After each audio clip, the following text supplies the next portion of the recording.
Polisi tembak polisi terjadi di Kabupaten Solok Selatan.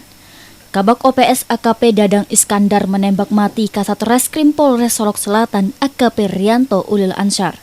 Peristiwa penembakan ini terjadi di Mapolres Solok Selatan, di Jorong Bukit Malintas Barat, Nagari Lubuk Gadang, Kecamatan Sangir pada pukul 00.15 dini hari tadi. Insiden ini berawal saat Satreskrim Solok Selatan AKP Rianto Ulil Ansyar bersama timnya menangkap pelaku tambang galian C. Kemudian korban mendapat telepon dari Kabak OPS AKP Dadang Iskandar terkait penangkapan pelaku tambang galian C yang dilakukan timnya.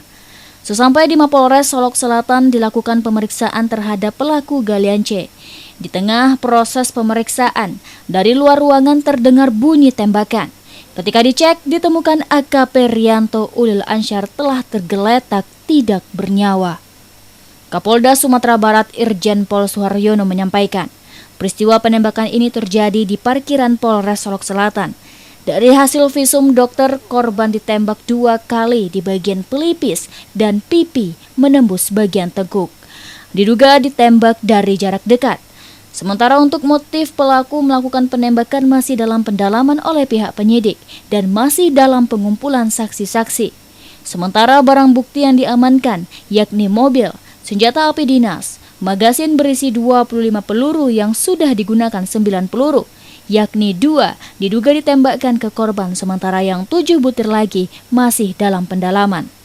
Pelakunya tunggal karena ini antara pribadi, tetapi apapun masih dalam pendalaman, kita juga belum menyimpulkan. Pasti kalau namanya pendalaman, pasti akan mengait-ngaitkan dengan peristiwa sebelumnya dan apa yang mungkin terjadi yang sebenarnya. Ya, seperti itu. Tembakan memang benar, ada tembakan. Berapa kali, Pak? Diperkirakan kalau dari hasil visum dokter itu 2 kali. Di bagian mana, Pak? Mengenai bagian pelipis dan pipi, menembus bagian tengkuk, ya, itu diduga jaraknya dekat karena dari secara detail pada malam dini hari tadi, hari Jumat tanggal 22 November 2024 pukul 00.15 itu di saat berada di ruangan identifikasi, di saat akan mengambil handphone di kendaraannya, itu diduga diikuti oleh pelaku ini dan ditembak dengan cara yang sangat tidak manusiawi dan akhirnya juga tewas di tempat. Untuk pelaku menyerahkan diri atau bagaimana, Pak?